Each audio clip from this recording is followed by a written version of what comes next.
Test, test, mic test, 1, 2, 3. Da da dum. Da da da da dum. Da da da dum. Da da da da da da dum.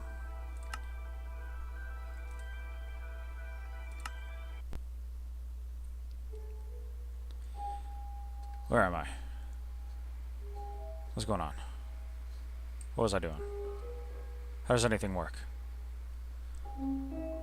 Hello, shipmates, crewmates, first mates, and deckhands.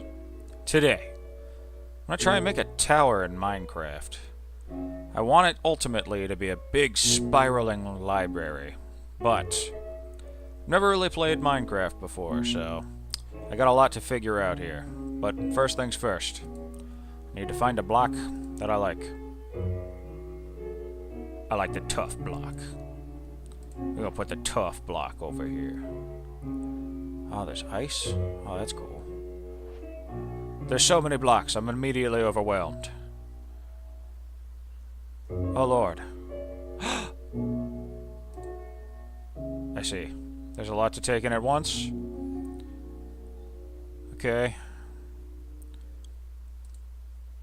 I think I sort of understand. There's a lot of nuance that I probably don't understand, but generally speaking. Right. I think I understand. I think so. Color blocks are just color. Yeah, okay. Yeah, easy enough. What is this? All weapons and whatnot. Food. Everybody loves food. All sorts of potions. Man, I thought Minecraft was just adult Legos. What happened to this game? I remember when this game first came out when I was a child. Eons ago. Ingredients? What? What's an ingredients? How is a book an ingredient? I don't... Oh, fire. That's fun. And then spawn eggs. Oh my gosh, a panda! That's incredible. Oh! Look at all this stuff. How does anyone get anything done in this game? This is crazy. Absolutely incredible. Well, I got blocks. I guess that's really all I need to get started. Ew. Anyway, today I'm going to be talking specifically about what Jesus had to say about the law. And I've had this argument, quote-unquote argument. I've had this discussion, more truthfully told, with a ton of people on X, formerly known as Twitter, where a lot of other Christians of different denominations will talk about like how Jesus upheld the law, ethically speaking. And while I agree with the premise that he definitely upheld the law, like he followed the law 100%, he wasn't, in any sense of the word anyway, creating new laws that should be followed like we see in Exodus and Leviticus in the Old Testament. He's really consistent with the fact that... What is this?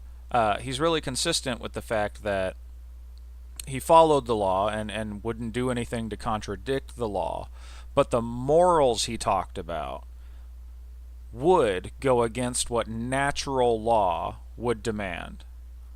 And I think that's awesome. One, because God, being a transcendental being... Is there lava in this game? There is. Dude. What? I'll put it like right there. Alright, fine.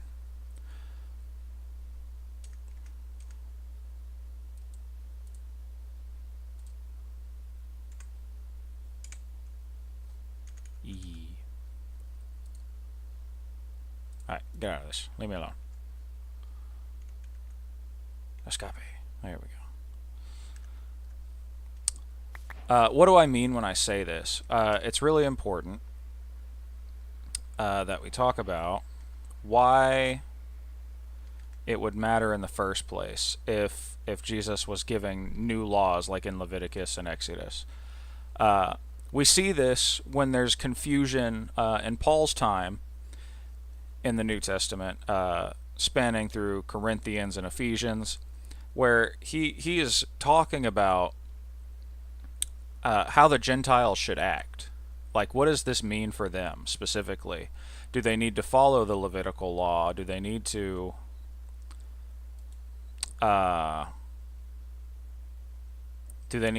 abide by the Jewish tradition and customs when they are typically unsaved people? Because the Jewish Christians would be like Jesus, following the Old Testament laws. I mean, to the letter as best they could. Obviously, no one's perfect or anything. Not trying to claim that. But definitely,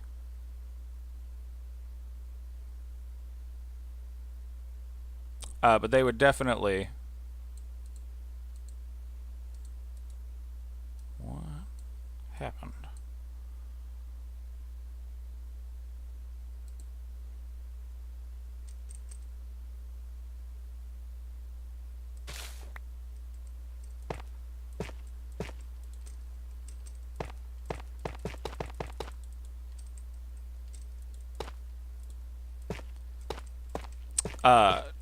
They begged the question, do Gentiles need to follow these rules? Do they need to follow Jewish custom tradition to accept the salvation that Jesus offered?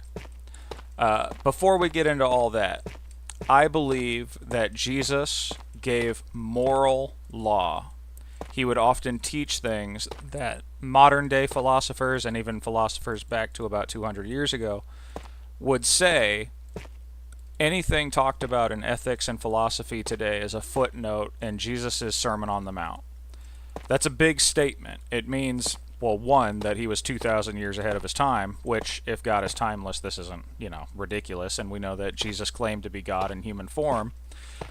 So it's not crazy to think that he would know something about that. He could see how morally, as much as technology changes, as much as culture changes, as much as human nature even can change a bit, not too much, obviously. We still have a pretty big problem with sin basically forever, but why that matters specifically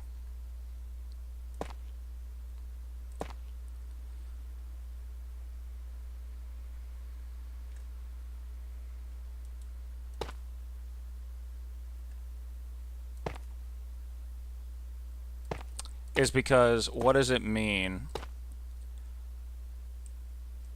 if someone gives a perfect moral law in today's day and age, right? Well, what I think it means is that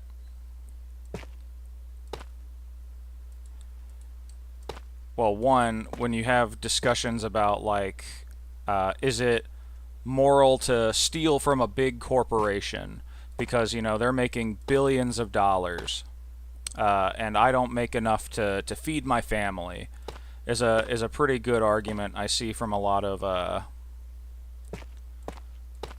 I say pretty good. It's not a good argument, but it's an argument commonly used, I should say, in a lot of circles where maybe they want their actions justified. Now, I'm not saying a lot of Christians make this argument. I'm not trying to imply that.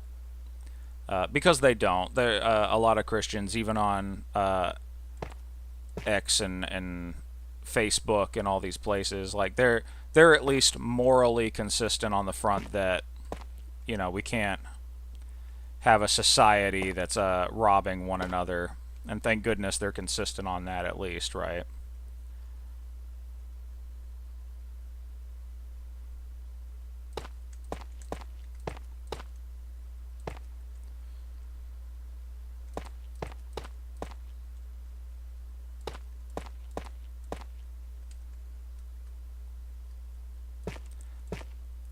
So then, what does moral law teach us? Well, Jesus said pretty radical things at the time.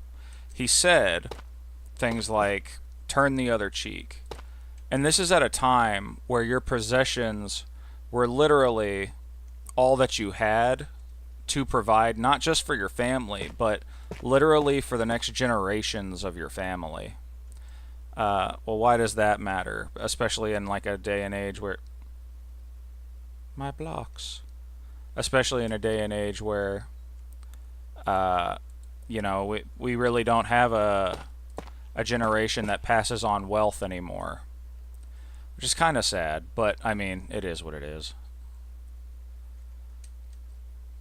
Look at that beauty right there.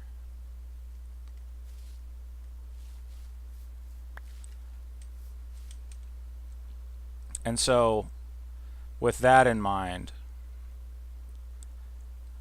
it matters, one, because just like how God stays the same, right? He's timeless and he never changes. He's always good. This means specifically in this instance.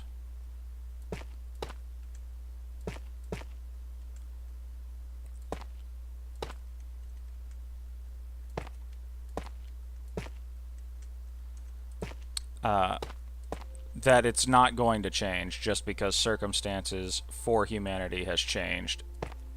Even ever so slightly it has, right?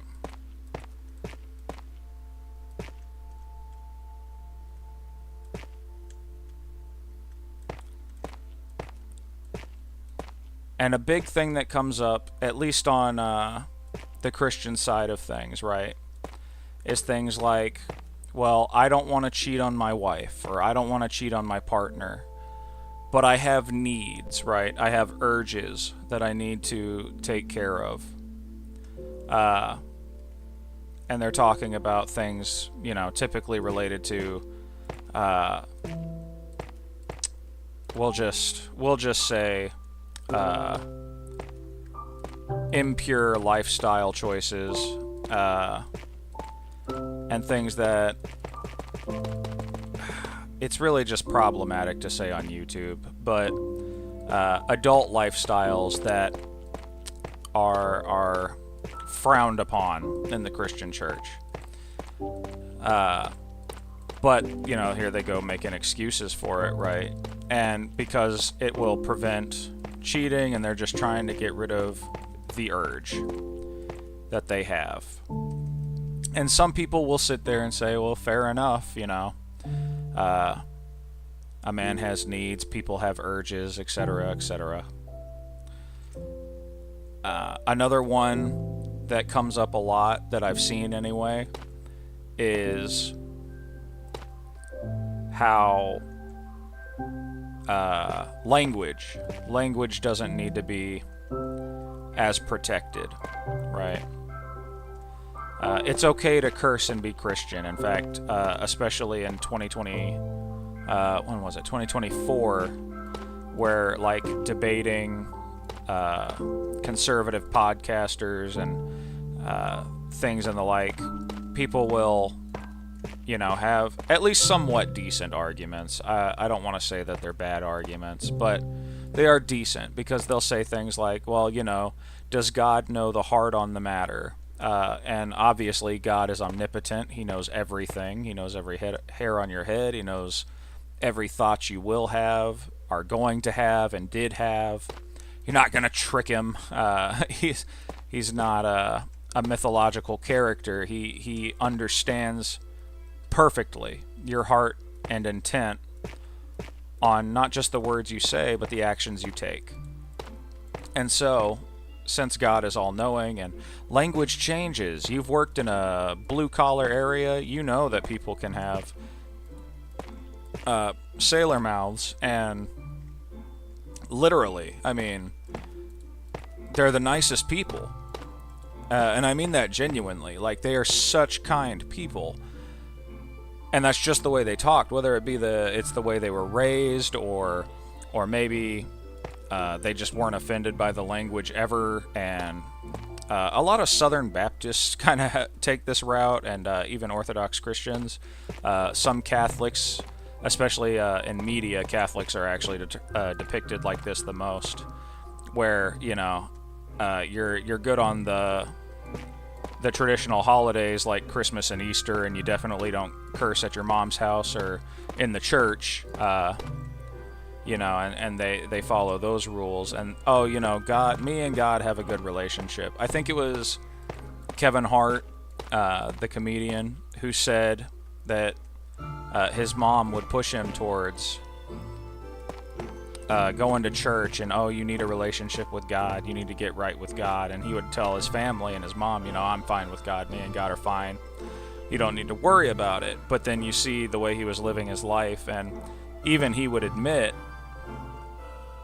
that he was not living the lifestyle that you would want your Christian brother or sister, mother, father, son or daughter to live. And I want to acknowledge real quick that that kind of change should always be accepted with mercy and grace, because no one is perfect, right? And not everybody means terrible things, even if they have horrid language. Now, does that mean it's acceptable? This is a hard question to answer for me specifically, because I've worked all my life, it feels like. I've been around people, since I was in elementary school. I've heard all the worst words and curses, and honestly, cursing is the least of it, right? Like, some of these children were wild. Like, just concepts and ideas are just bananas. And that's really only gotten worse and worse as time's gone on, right? Things become more radical in that. And so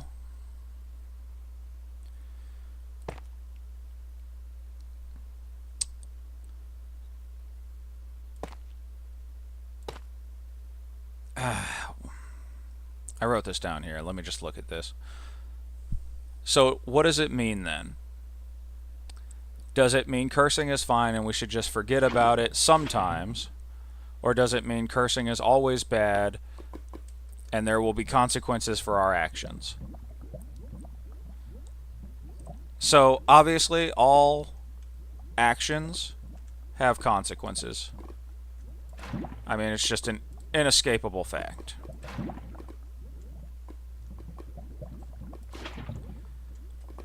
I wish we lived in a world where actions didn't have consequences, because then, you could do whatever you like all the time, and you'd get away with everything scot-free, right? The problem with this, and if you're smarter than me, you already know where I'm going with this, but the problem with this is that then who do you hold yourself accountable to, right? Was Jesus' sacrifice even necessary if you can start making moral exceptions wherever it's convenient for you? And obviously the answer to that is no. And so another moment of honesty with myself is that I was part and parcel with the idea that language doesn't matter. God knows your heart. You don't need to police your language. If you're saying a curse and you mean a negative thing about it, then you should be judged for that. But if you're not, then God knows your heart, and who are these other people to judge? They just don't get it. It's literally just what I've defined, or sorry, has been defined to me. I have not defined this. I am definitely not that smart. But it has been defined to me as Luciferian intellect. The idea that you know what's righteous, you have some say in what's good and what's bad. Now, obviously, we all have the ability to judge unrighteous action. From universal truths like slavery is wrong, especially the kind depicted in the 1800s, where you're literally owning people as property and treating them like animals. Obviously, you don't have a conscience if you think that kind of behavior is correct, right? It's not a stretch to think that. This is typically known as righteous indignation because you are angry in a holy manner. You're not angry because it's fun to be angry. You're not angry because it's trendy or cool. There is something inside your conscience that screams, this needs to be fixed. This is incorrect. And God gives us that. God gives us that morality, right? That conscience that says, wait, this is wrong. So then,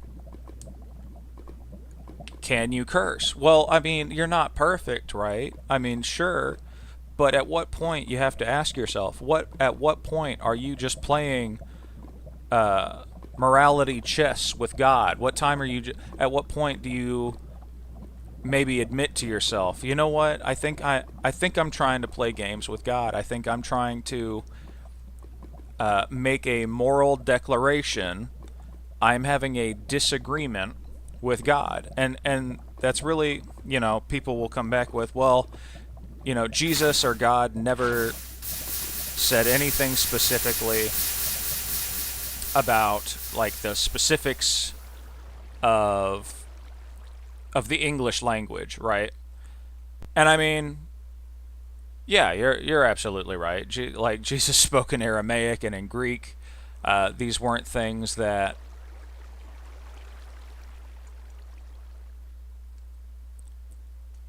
would really be discussed today, right?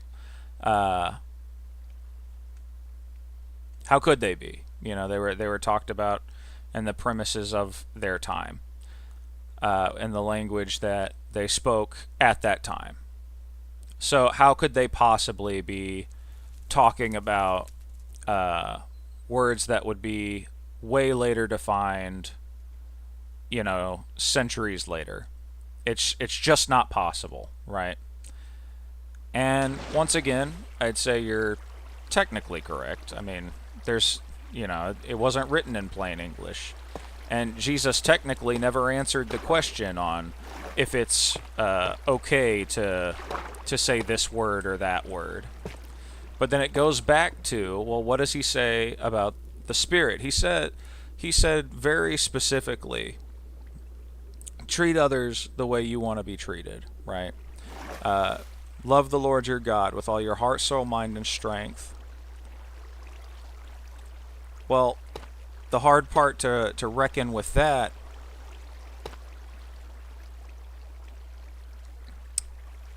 and in every asset of this argument actually is that, well, he already said that's why Jesus abided by the laws of the Old Testament. He followed Leviticus law. He followed the laws in Exodus that Moses wrote on the Ten Commandments, and he was very strict and knowledgeable about the Jewish tradition and customs. He wasn't caught off guard by any of this. This is just how he lived.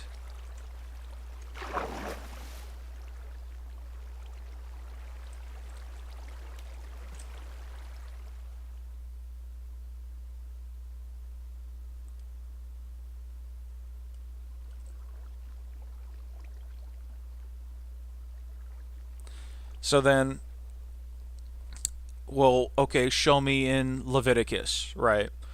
But show me in Leviticus where it says that it's wrong. Show me in Exodus where suddenly these words that are coming about thousands of years later, hundreds if not thousands of years later. And this is hard to answer specifically. One, because, again, being genuine with the question, right? Being good faith with the question. It's never addressed. It's never addressed, oh, you shouldn't say this list of words. But what is addressed is, like I had mentioned, every blessing and curse is a choice. Love your Lord your God with all your heart, soul, mind, and strength. Love your neighbor as yourself. And then this is the thing that I think a lot of people miss, is that Jesus met people where they're at, but he always pushed them to draw closer to God, and typically that meant denying oneself and changing. So the world is we'll just say a fallen place, right? There's a lot wrong in the world we live in. Doesn't mean there's not good parts to it. In fact, there's a lot of parts of life that I love, but that's not exactly what I'm talking about here. What I'm talking about is the idea, rather, that if you are in and of yourself, if you are in and of the world, well, then saying things like, I can choose how I speak, well, on its face, I mean, it just sounds correct, right? Like, yes, you can choose to curse or not curse. But what people will twist this to be is that argument exactly. It's that I get to decide if I curse. But that's not surrendering to God, right? And this is my typical, and I'm not trying to speak for anyone else, but this is my typical problem, at least now, at least nowadays especially. But this is my problem with this framework, is that I get to decide what's good and bad for me, when that's really not, well, it's not at all what God wants for our lives. He wants us to draw close to Him.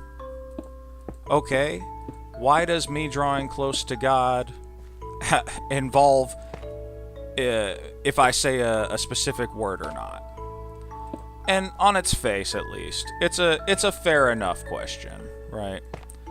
Maybe not the most fair question, but it's at least a fair question. If you're speaking in earnest, right? Why does He care if I say this word specifically? My family has always spoken like this, or it's never been an issue for anyone in my life. Only certain people have a problem with it, and I don't say these words in my church or at school even, or whatever. But when I'm in my, in my room and I get really frustrated, I let it out. And my brother and I were actually talking about this in the car the other day, where, some places, really push you to a place where you say what I would call regrettable things. It doesn't mean you're a bad person, by the way. Like, you're not any more of a sinner than anyone else, right? Especially if you have these thoughts, because Jesus tells us to take our thoughts captive, right? This means that there is a constant battle in ourselves to fight off what's easy, what we want, that feels short-term gratifying even, where, this person was being a real jerk, so I called him this word and this word and this word and, of course, this word. And then you kind of miss the heart of it a bit there, right? Because it's, well, do you really think they're this? No, I was just angry. Well, I don't know if you're like me or not, but I typically remember a lot. I definitely don't have a perfect memory, right? But I can remember things from my childhood when I was about 2 years old. I can remember certain things from adolescence in general, or conversations where I got really mad, or conversations where I was really moved even. It doesn't always have to be negative. Well, and then I hear people say, or I've seen, I guess I haven't really had a thought-out conversation about it with these people on the internet, but I'd like to. I'd love to have the discussion. But they'll say, well, that doesn't address the fact that Jesus, God, looks at the heart of what you're saying. If I say an expletive and I mean nothing but good things, like, oh man, you're so blanking awesome, well, obviously he's not trying to tear you down, or she's not trying to tear you down, and I understand that. But the problem is that better? Is that what God wants? Where you're fast and loose with language? And originally, even when I was fresh into rededicating my life to Christ, I would say, obviously, God knows your heart. Other people are just being judgmental or raised in a different time. These are one of those things that just evolves over time. It doesn't really matter. There's that Luciferian intellect, that idea that I get to decide what's best. In and of itself, that right there alone is the bridge to sin, right? It's the idea that I can eat the tree from this apple. I've been given charge over this garden. I. The sinner of sin is I. 3-letter word. Metaphorically means that anytime you focus on yourself, that's where the sin comes in. Because sin is selfish, but love isn't. Truth isn't. And God is both of those things. What really made this make sense to me, especially in the language department, I'll touch back on the other things in a minute, I promise, but what really gets me to wake up to this, right, is the idea that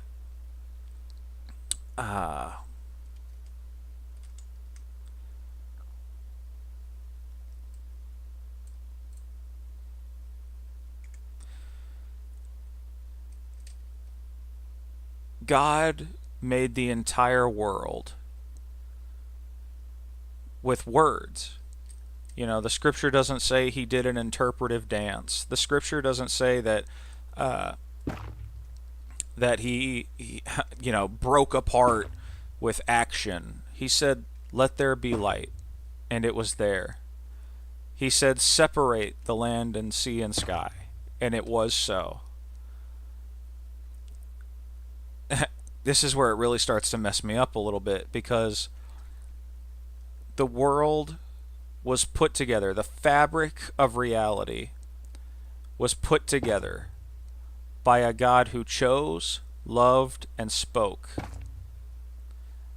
And you'll sit there and say, your words don't matter. When God revealed that to me, I was shook. It made sense in my head in a big way, where of course words matter. Of course I'm such a silly goose. I am such a foolish man. Who am I to think anything other than what God says is right is right? And that's when that part clicked for me.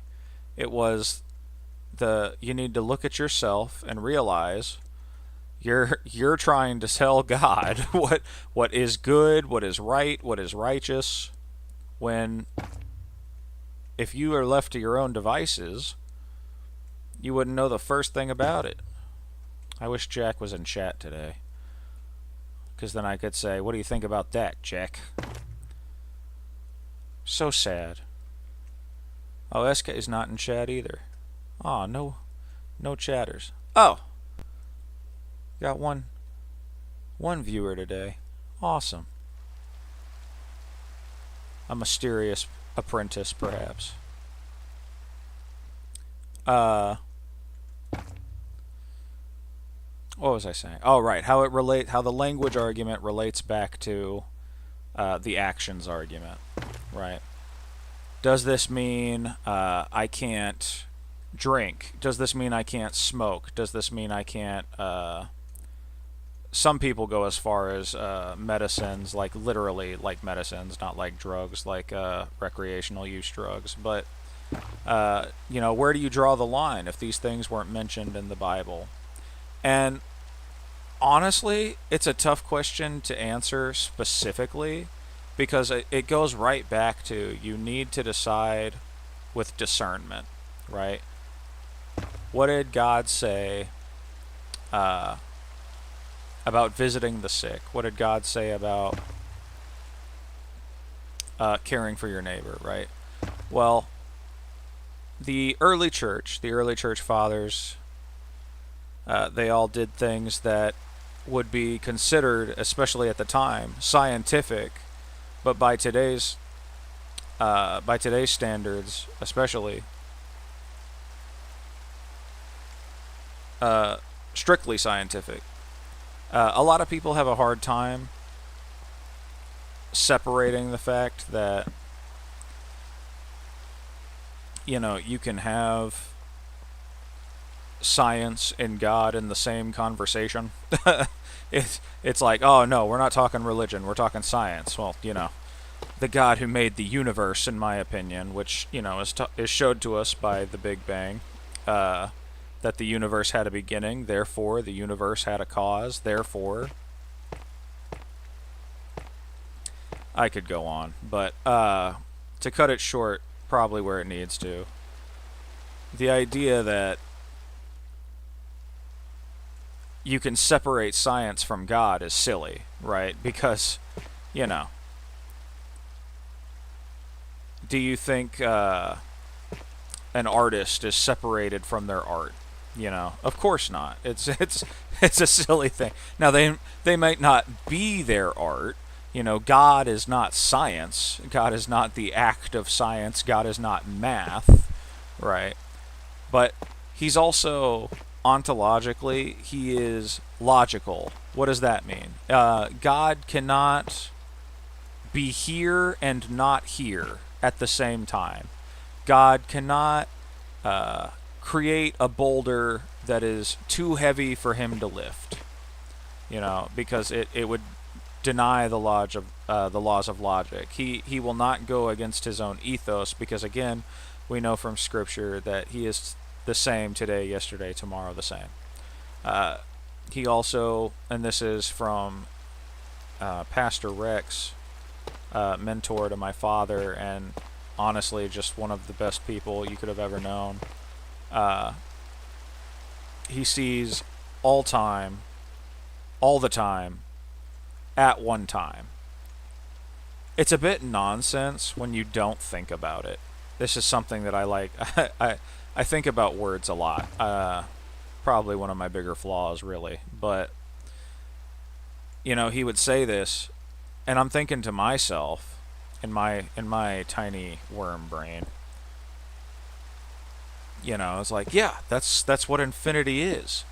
Obviously, it's all the time, all the times, in the times, with the times, by the times, and it starts to make less sense, the joke I'm trying to make here. But the idea is that we joke about grasping things like perfection, like infinity, like we have any idea what that would actually look like. And I really like when Moses goes to see the back of God through the crack in the rocks. You kind of get this idea portrayed in words where, Moses sees the back of God. You see the back of infinity, and it just blows your mind.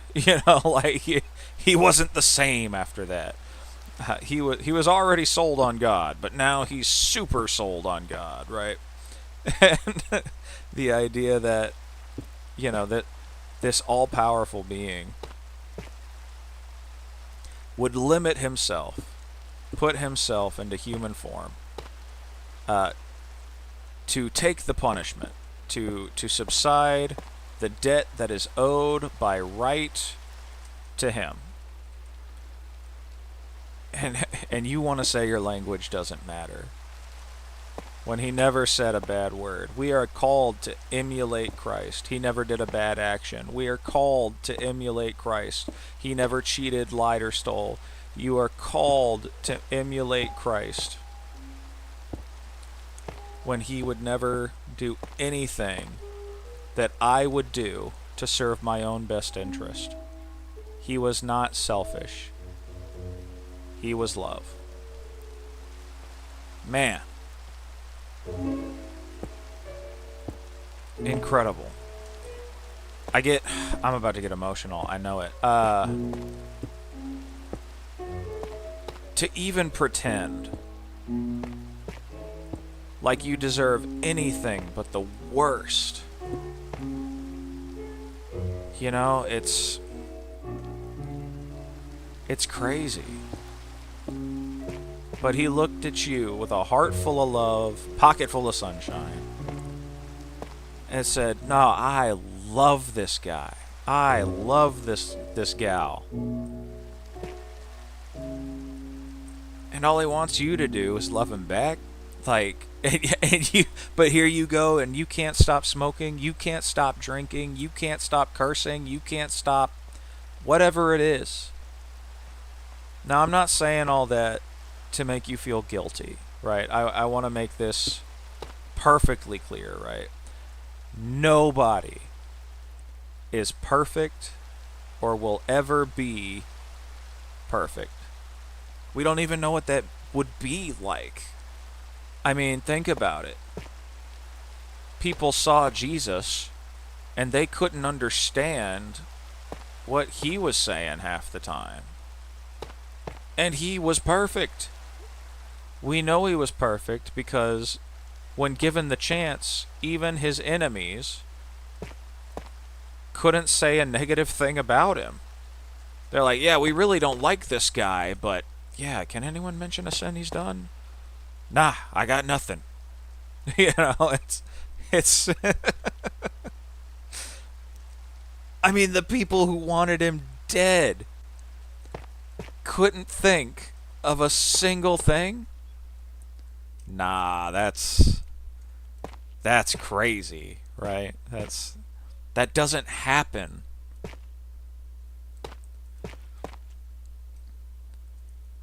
So what's God's heart on it, right?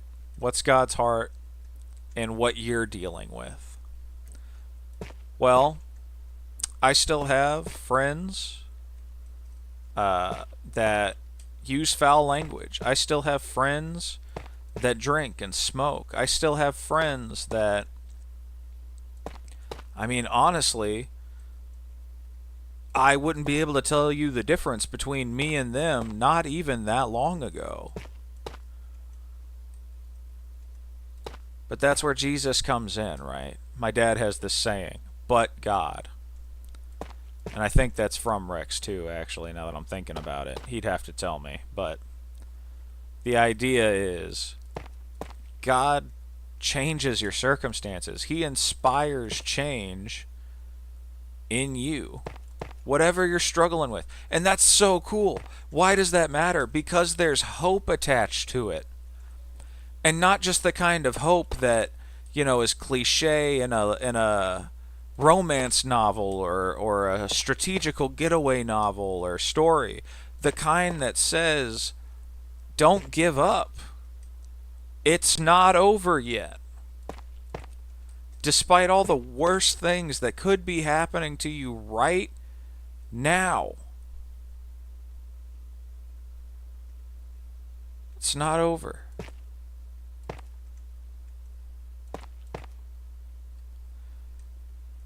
Oh, Jake makes you say that, but you don't know what I'm going through. You're right. I have no idea. But I can tell you this. God saved me. And if anyone didn't deserve it, it was garbage like me, man. If anyone didn't deserve it, it was the monster I created.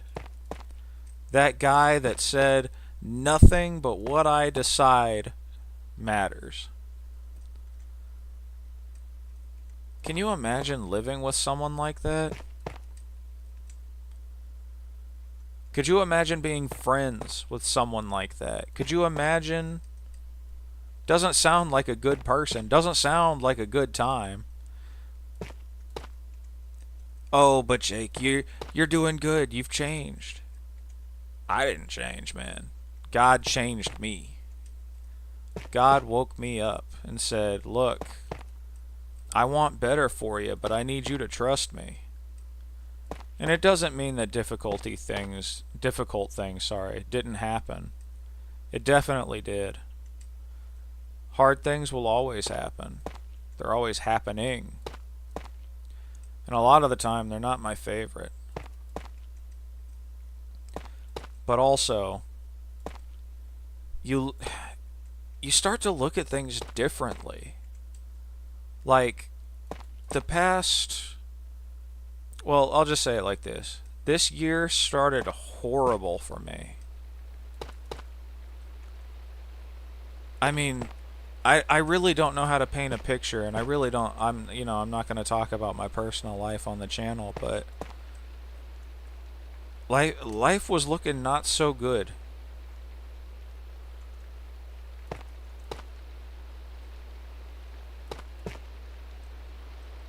And I mean, I was in a place where I was wondering if maybe I had messed up. Did I make a mistake?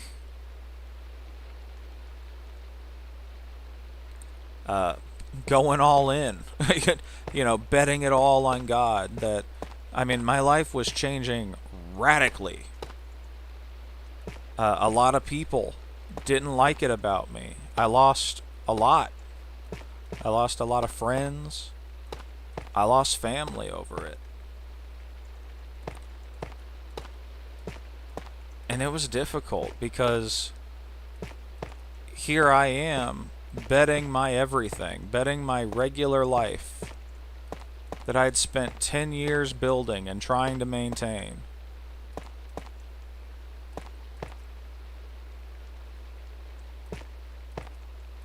It was difficult, but I trusted him.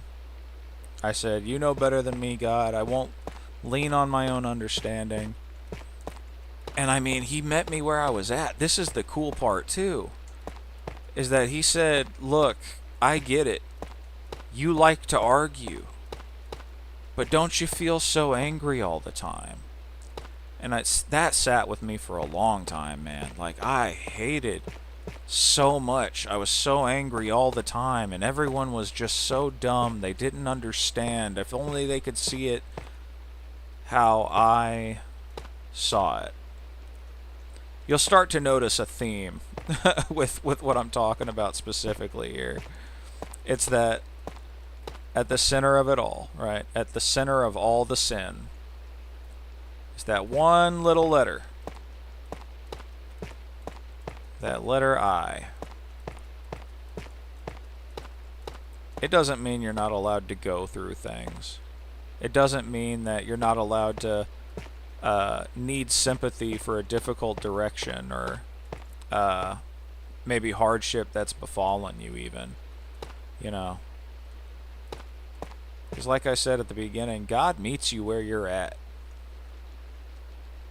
100% God meets you where you're at. Just coming along swimmingly, by the way. Just I wonder, can I do the thing? Whee! Legs! Oh. It's really dark in here. Oh, that's gonna make me dizzy. Oh boy.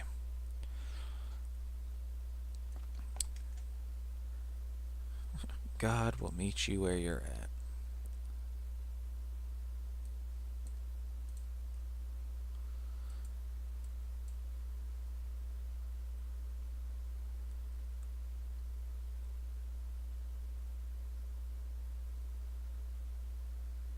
Sorry, I get emotional thinking about that stuff.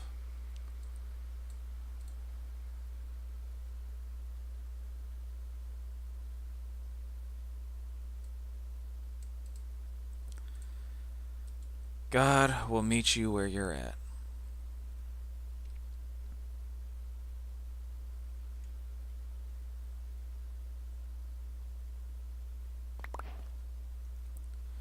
So if God meets you where you're at, well, how do you know what he wants you to do? A fair question. Feels fair anyway, right?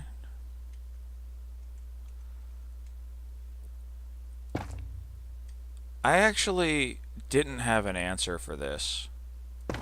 Well, that's not true. I had an idea of how to have an answer for this.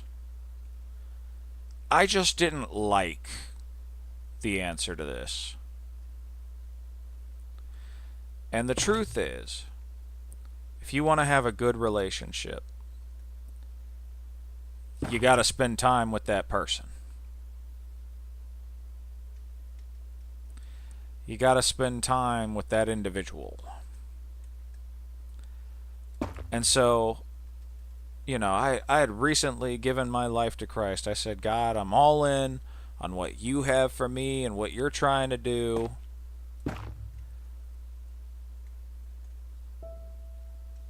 But I wasn't drawing close to his presence yet, right? I wasn't getting into his word. I wasn't I would pray a lot. That part, I was, and that I did this thing where I tried to trick myself, right? Where it's like, oh, I'm praying all the time. Well, and don't get me wrong. Hang on, let me back that up real quick. If you are new to being a Christian and you don't know how to dive into the Word or get into the Bible, and you are comfortable talking out loud to Jesus or just praying to God, however you need to, hey man, amen, dude. Talk to God, because He will meet you where you're at. I am not the one who's to write the book on regular interactions with Jesus, right? I don't have it all figured out either, right? Like there are a lot more people, or there are a ton of people more qualified than me to answer that question outright.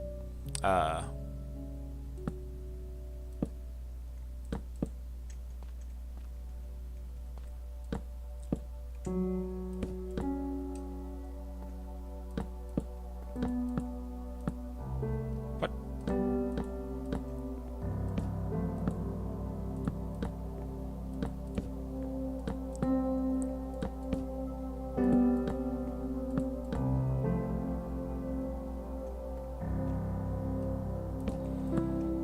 Ah, man.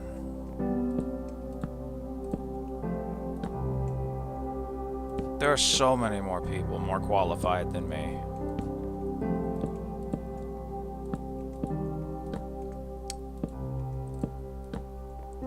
But if you're reaching out for Him, if you're stretching out to God, if you're saying, God, I want more of you, I want whatever you have for me, say yes to Him. Whatever that looks like at first. If you're a coward, like I am, who runs away from problems, say yes to that moment where you have the ability to stand up and say something is wrong, even though you might get, yelled at for it. If you're like me and you know that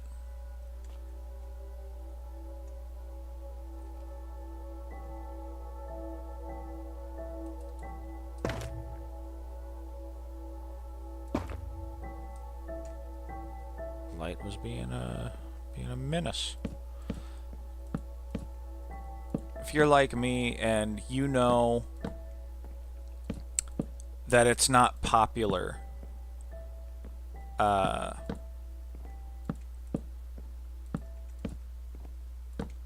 exactly to be a Christian. What is it exactly I'm trying to say? Like, you need to use a certain kind of talking to be taken seriously. You need to use a certain set of language to be heard in your family or at your job, or to gain a type of respect even as a parent. Fight back against this stuff. It's not easy. If it was easy, anybody would do it.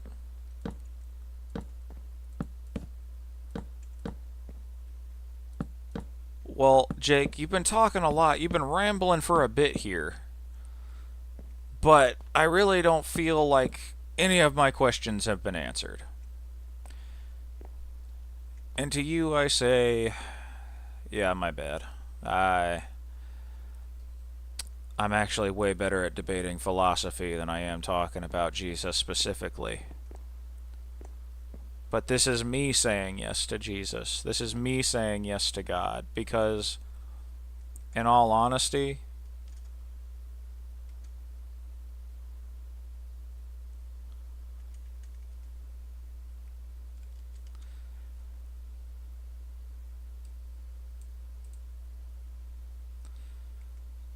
I know a lot of people who are preachers.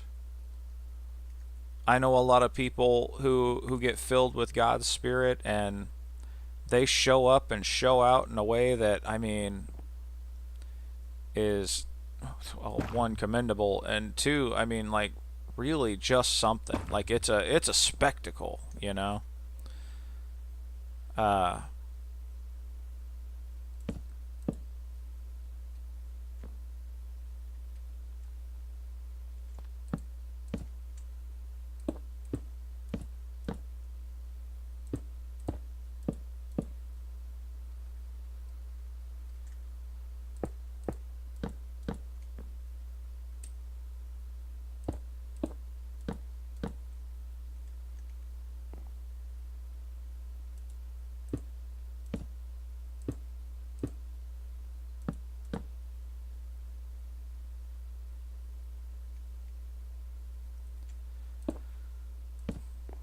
what does it mean to say yes to God where you're at? Does it mean you curse less this week? Does it mean you stop trying to play around with yourself? Does it mean that you don't cheat in a board game with your family? Like, it doesn't have to be extreme, but it is a call to be different. That what I was doing, get the I out of it. There's no I in team. There's definitely an I in sin.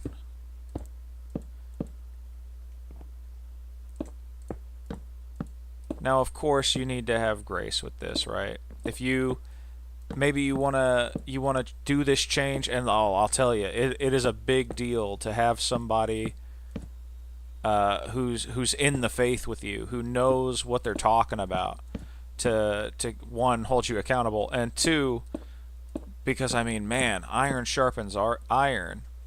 A fellow Christian does a lot in Christian circles, especially when you live amongst the secular or the non-Christian, right? Uh,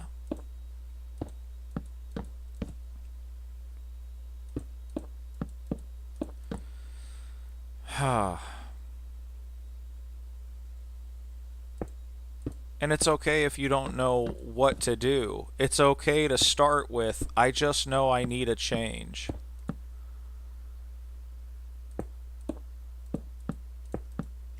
So what does that change look like? Well, for me personally, I'm going to start getting involved in ministry. I don't know what that means just yet. I don't know what that looks like just yet. I just know right now I'm getting classes and credentials, which my father was telling me I might have some issues with that just because I can't remember what he said exactly about it, but basically my argumentative mentality for structured ideas in certain churches could be problematic in a sense. And that's something I'm gonna have to work out. I'll have to cross those bridges, and God with me, I'll get through it. It'll be great. Does it mean feeding a coworker? Does it mean talking to someone no one else likes talking to? Does it mean smiling at someone who said nothing but nasty things to you? Does it mean hoping the best for someone who wishes nothing but my brother would call it, preying on your downfall? All they want to do is see you fail. They don't even care if they do good or not. They just don't want you to. There are people like that out there, man. I was one of them for a long time. I'll tell you, Jesus did a work in me. Amen. Ah. So, this is what it looks like for me right now. Listening to cows talk behind me. Or outside.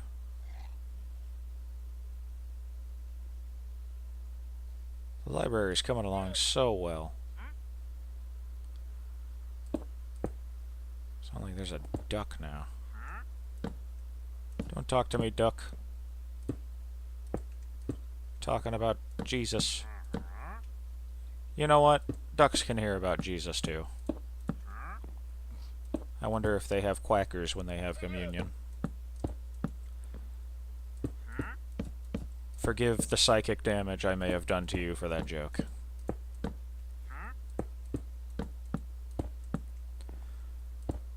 Heart of God is amazing, man. How he works for the good and everything. Can even turn your mistakes around, man. There is no one like him.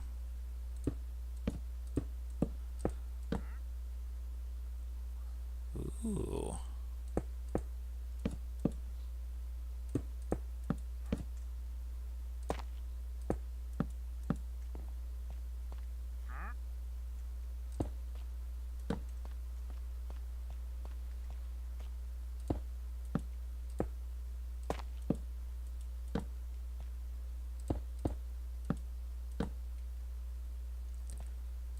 Ah.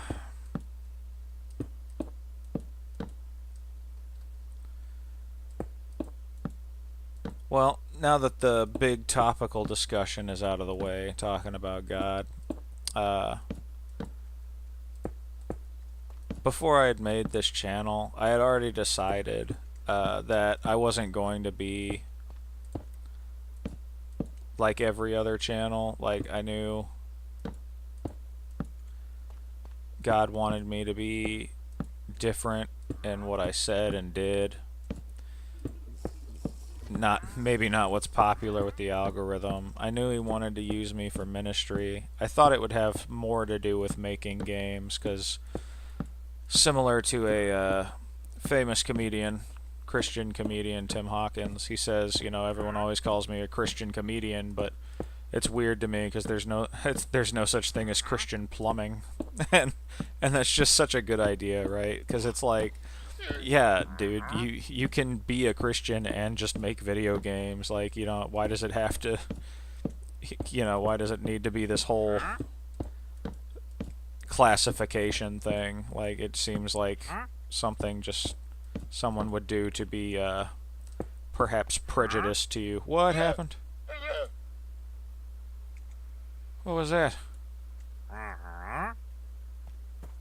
Don't you take that.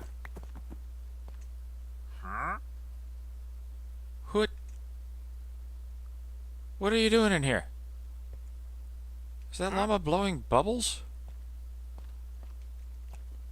Did I accidentally buy llamas? Did I accidentally capture llamas? Building a library? I can't have llamas in my library. Can I? Now wait just a minute. This might change things. Ah! Alright, which one of you has the big opinions, huh? What's going on with you? Oh, I'm so sorry. I thought I was gonna pet you. You okay? Okay. Alright.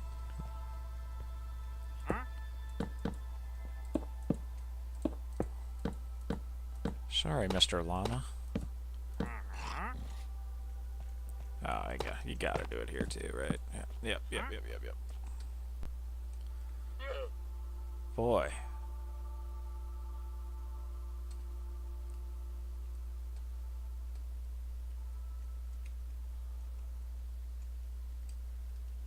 Library's coming along fantastic.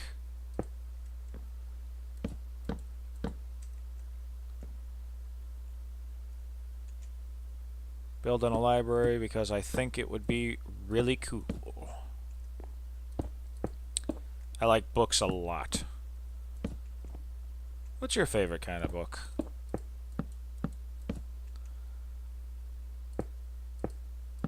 I think fantasy might be my favorite. Close second. Probably to debate books. I don't know. I really like philosophy a lot too, though. And also, I've recently, and this is super recently, like last 2 days recently, I've been getting into like financial freedom stuff from like Dave Ramsey. Just, my dad's always been a big endorser of him, and, you know, guy's pretty sharp when it comes to money management and that. And not that I've ever like been like super bad at money management or anything. I've done relatively well in my life with managing my finances. I'm not in any debt or anything like that, which I'm thankful for. Although I might to get into Christian college here just a bit at least. But my dad's also helping me out with that, like looking into everything I got to do and what costs will be and stuff like that. And I might, you know, this is just speculation, I might be able to work out a deal with the dean to create software for their courses and stuff, and then get to take free courses that way. So hopefully, if I get to even have the meeting with that guy, that hopefully that goes well. Be really cool. I would appreciate it because finances are hard when it comes to big spending stuff like that.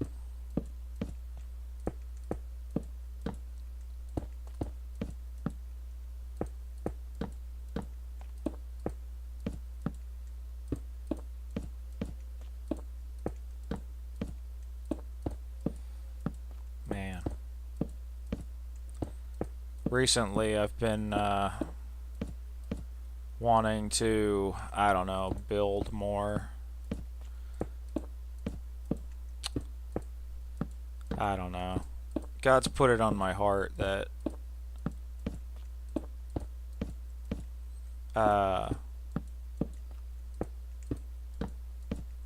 He's told me he's going to bless me with a big family. And honestly, if that comes true, I'm so happy for it. So grateful for it. And if it's not true, one, it wouldn't be because God lied to me, but because perhaps I missed what he was trying to tell me or misinterpreted. But I've been praying about it a lot recently, especially that he's going to bless me with a big family, and I'm going to do big things in ministry, and people from the church even have been what's it called, reaffirming that for me and with me and praying for me even as I've talked to them about it. And I'll tell you what too, if you don't have a church, find a church first and foremost. One, because God's people are awesome, just first off.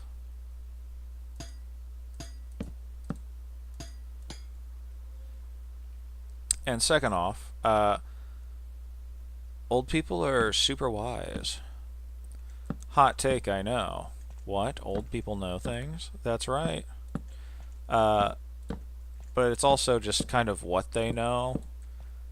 Especially if they're in earnest. Like some people, like, I don't want to sound ugly when I say this, but some people don't have the best old people around them, you know. some people have old people around them that, let's say, maybe struggle to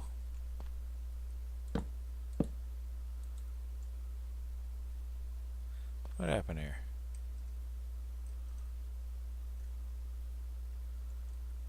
How did this happen twice?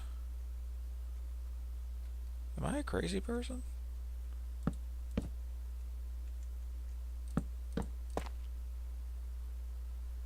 Weird. I must be a crazy person.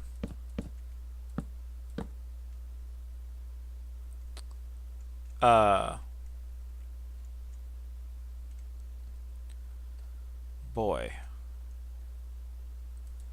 Really just dropped what I was talking about, huh? That's why I shouldn't do stream of consciousness kind of talking. My father warned me about this. Alright.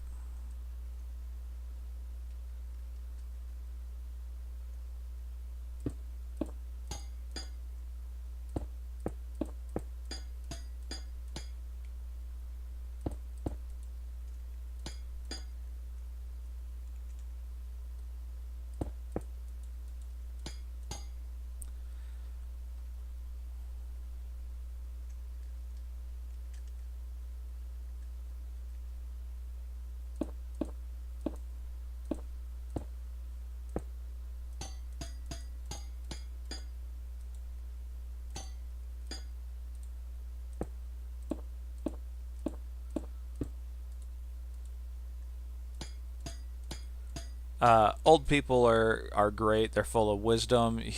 Yeah, sorry, I just jumped back into my thought process there as the longest loading screen in my brain happened. I apologize. Basically, they're full of wisdom. They're full of, like, honestly, these elders in my church, bro, like, they are full of the best intentions.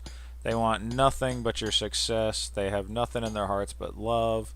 Not trying to say that they're perfect or imply they're perfect, but man, they've gotten to know Jesus for a longer time than I have, and they just rock the roof. They just rock my socks off. Really, you know, like it's something special.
I should really stop sticking my tongue out. That's really what my problem is. Holy cow, I just realized. I just entered an alternate stream of consciousness there. I am so sorry. Oh, goodness.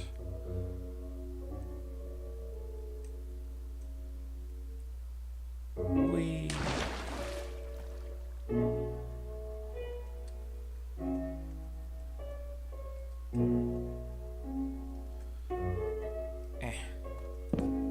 Aww. Alright, Mr. Llama, I need you to get out of here. Please. Follow me. This way. I just recently destroyed my door, so don't mind that, but I need you to leave my house. Because it is... I mean, I guess it's not technically my house, but, you know. Please stop trying to give me a hard time. I have these leaves. Do you want some leaves?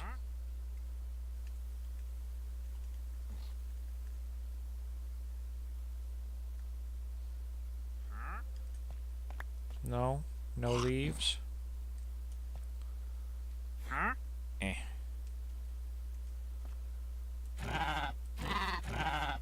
Come on. I'm not attacking you. I'm petting you with a door.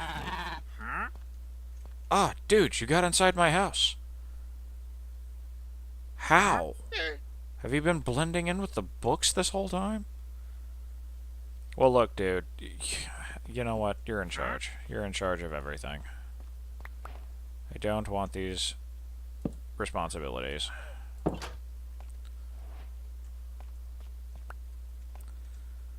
Alright. Almost done.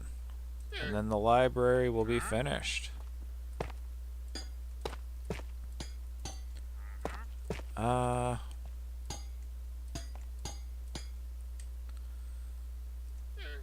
want to build other stuff too. I was talking with a friend of mine, where I was telling her I just want to build like all different sorts of stuff. Like I think I want to do Noah's Ark next. Yeah, I just have the overwhelming desire to like just build structures randomly. I think, okay, this is gonna make me sad, but I think it's because it's getting harder for me to build Gundam nowadays.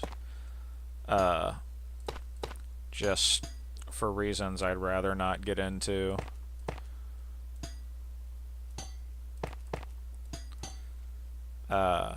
Which, you know, I'll just fill that time doing other stuff, and I'm blessed to be able to play a fun building game, and of course I play my favorite video game where I literally build Gundam in the video game. It's great, you know, and I do those for the more talky streams like this, but then someone was telling me if you're just gonna talk, you might as well play Minecraft, because that's what everyone else does, and Minecraft's not a problematic game, so, you know, not like some of the other games are, where you're literally just running around killing folk all the time and possibly ruining some poor child's day as they are trying to enjoy their summer. Plus, those kinds of games tend to get a little toxic. Not all of them. There are great people out there. My brother's one of them. He can play some 6v6 games. He can play some competitive games. He was born in the competition, molded by it. Inevitable Bane quote. What?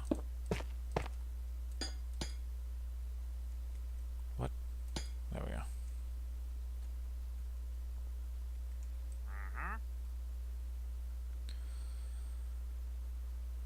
Incredible. Alright. And I think with that, the library is done. We need to go take a look at it from the outside.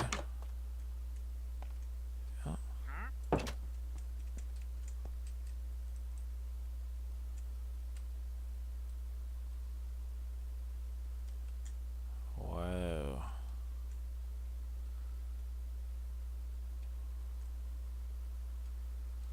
You think I built it big enough?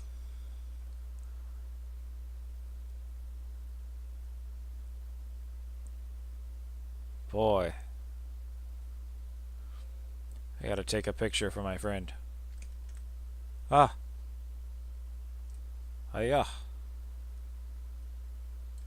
And then I gotta take a picture of the inside too. Ah! Oh, I forget I can fly sometimes. Hiya. Hiya. I have no idea how to take a good picture of all this.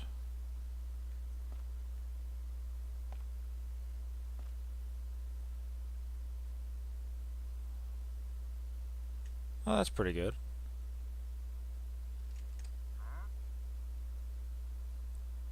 And then like that. Bam. Fantastic. I'm actually pretty sure the friend I'm taking the photos for is also in chat today.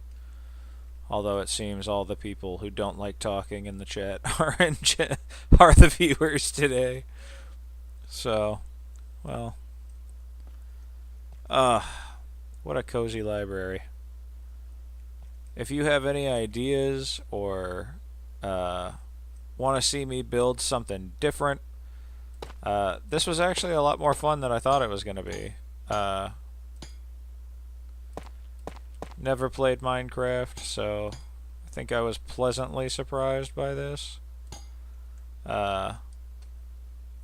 You know, obviously, if you're a veteran Minecraft player, Minecrafter perhaps, you're like, yeah, dude, everyone knows Minecraft is great. You're just late to the party. I would say, you are correct, sir. Please don't be mean to me.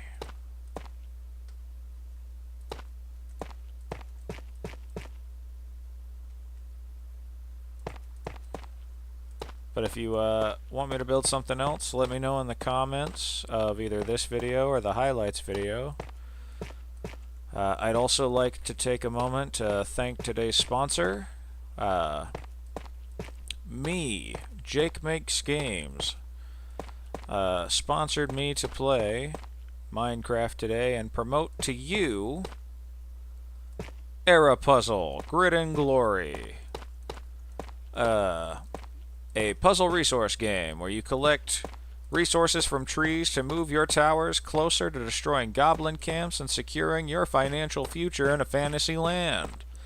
With over 25 levels to play, 30 in total, and at a steal of a price, you too could be the next to claim both Grid and Glory. Check it out at Steam page or itch.io. And thank you once again for Jake Makes Games for sponsoring this video. Not my worst ad read ever. Hopefully that makes the editing easier. Let me tell you the one thing life did not prepare me for: editing videos.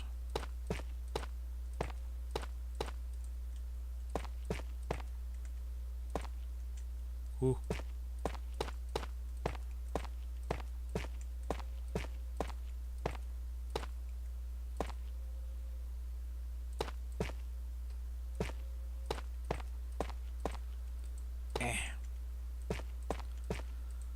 Boy, it's gonna be hard to get this see-through roof just right.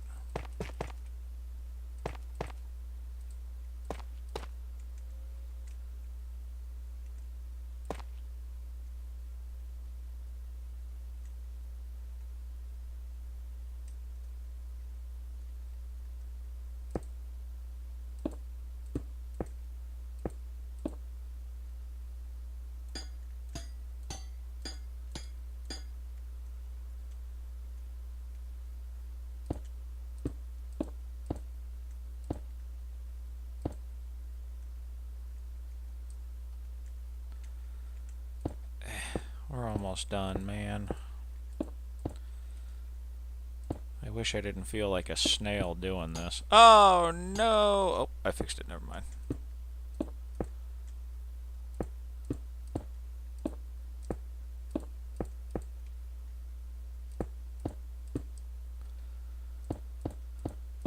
Oy.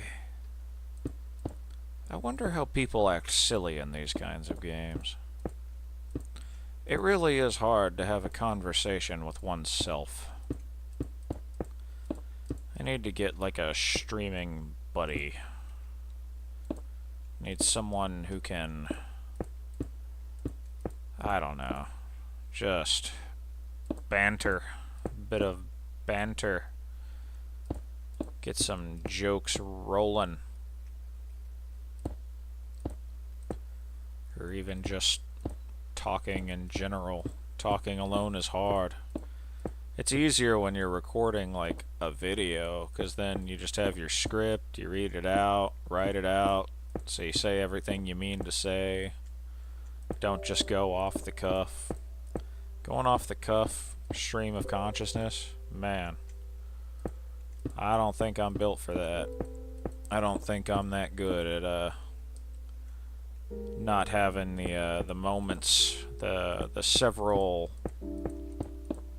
seconds it takes to think of an actual like response without another person responding. Maybe it's just because I'm nervous. That's probably what it is. Oh, Jake makes, what do you have to be nervous about? You have it all. You're 9 feet in real life. You have I don't know, what do people think I have? You have a Psyduck in Pokemon, and he's your like best friend canonically in the weird lore that we make on Twitter about you. And you're right, random citizens. We do have those things. We do totally have Psyducks, and I am definitely 9 feet tall in real life. Definitely.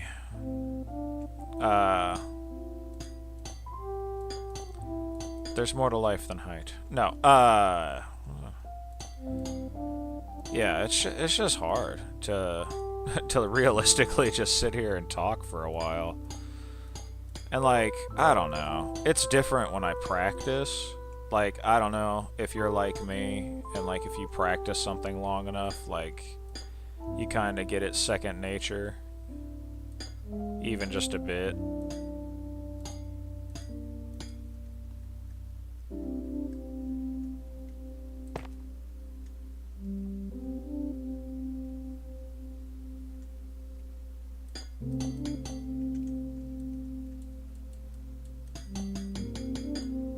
Oh. Music scared me. Huh. What again?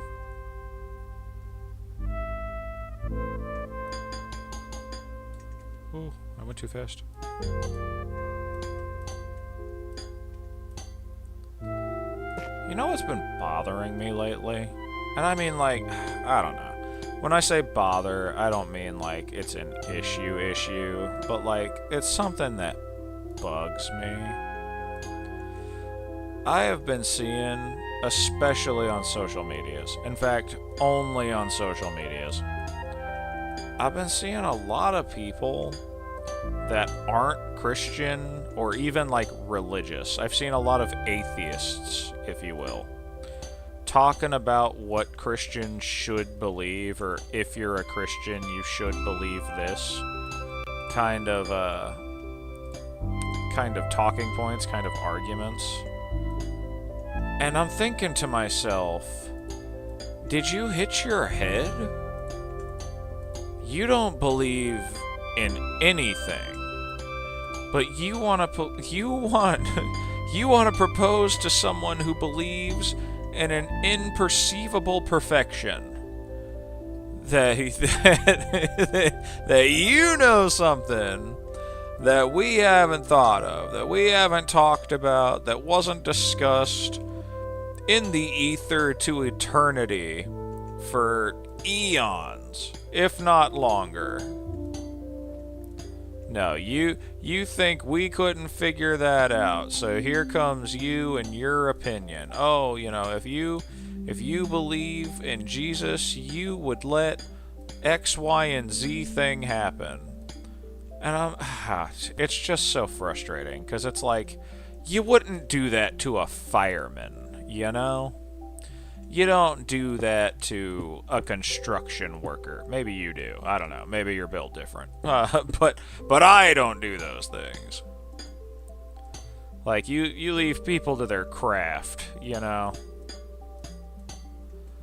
Especially if it's one you really don't know about.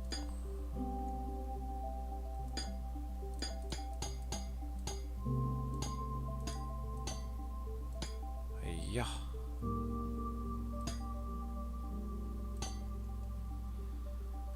Wow. Look at that. Mysterious apprentice. Look at that. It's like a green roof for the library. Oh, I'm falling in slow motion. Don't worry. I'll look at it from the outside. Oi.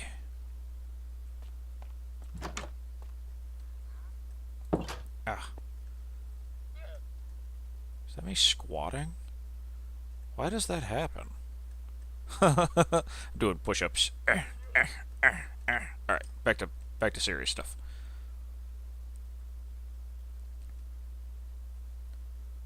Yeah. Yeah. Ah, it came out so good. What was that?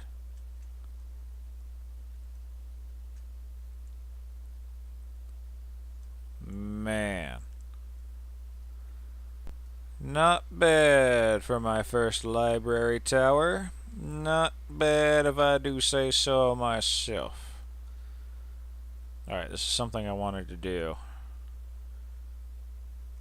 Here we go! Huh, took a long time, but not that long. Oh, this side of the tower doesn't look nearly as good as the inside of the tower. I guess I did use lava to kind of like fast track everything. Shout out to Boa Bro for letting me know Minecraft little tricks. I appreciate you, homie. It's my brother, for anyone who doesn't know. Do you think... Well, I guess I can't ask you, because you don't type in chat, but do you think I should replace these pillars?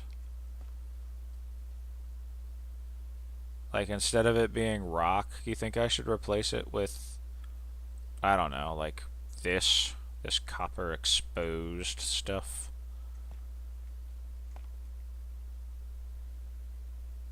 Eh.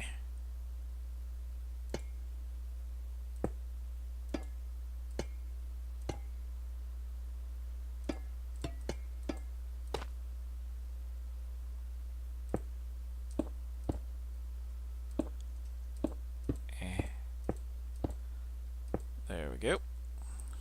Just slip on past here.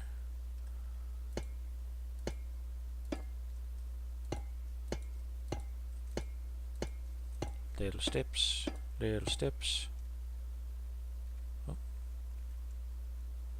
I did not think about this all the way.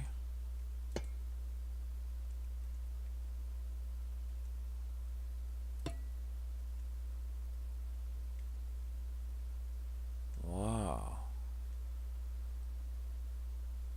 How did you do that?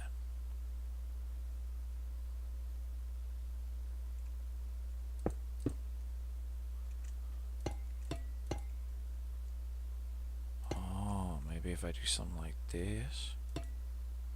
Oh, look at that. Oh, wow. Oh, wow. Oh, didn't mean that. Oh, this came out so good. Just need more more of these copper thingies. I pushed every wrong button in the universe. Every wrong button imaginable, and I pushed it. What? What? Put this back over there.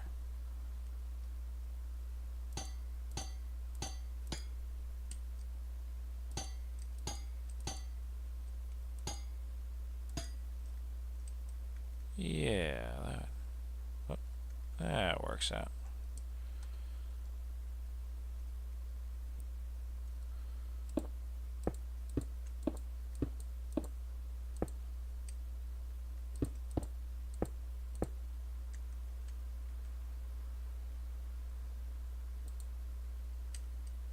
Yep. No.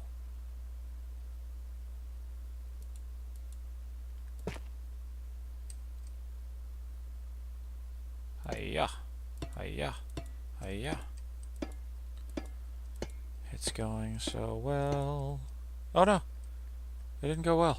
Oh wait, I'm stuck. Oh wait, I'm unstuck. Oh wait, I'm stuck again. There we go. Wow. Oh wait. Is that why that looks like that? Am I being a silly goose?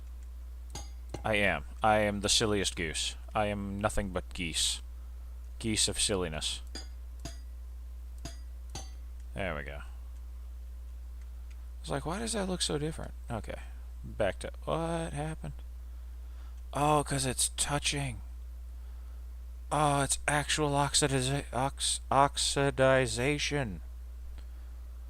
Oh, that's so sick. No, I didn't mean it. Go back. Yes. What? Well, now I'm confused. What happened here? There we go. Yeah.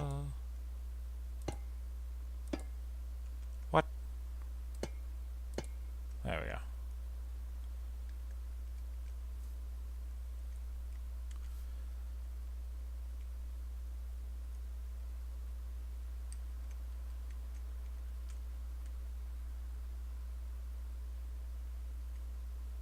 Why is that one wider than this one?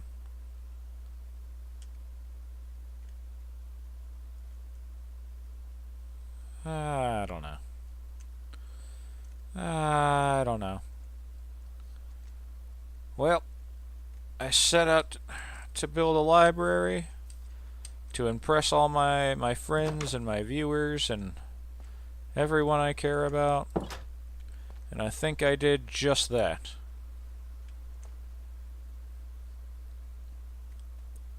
I hurt my hand because I moved too fast and bumped the corner, and now my funny bone feels like it's not so funny. The natural lighting looks fantastic in this building. The top floor is all library. We got all the library going around the stairs. Maybe I could... I mean, that's a lot. I don't know. I don't know. Anyway... I'm all confused now. I'm all confused. This is my confused face. Nope, now I'm angry. Nope, nope, nope. There we go. There we go. Well, and with that, my brothers and sisters in Christ, thank you for joining me today. Thank you for being here. And shipmates, crewmates, first mates, and deckhands. This has been Jake Makes Games. I've been talking about Jesus. I've been talking about God. I built a big library in Minecraft. If you want to vote for what I build next, let me know in the comments below. Or if you're a friend, just let me know what your ideas are. I want to see what I can make happen. This was a lot of fun. I felt like, I don't know, I feel like I scratched that building itch a little bit here, and it was a lot of fun to do today. I have to send these photos to a friend that I promised I'd send them to, and I will see you next time.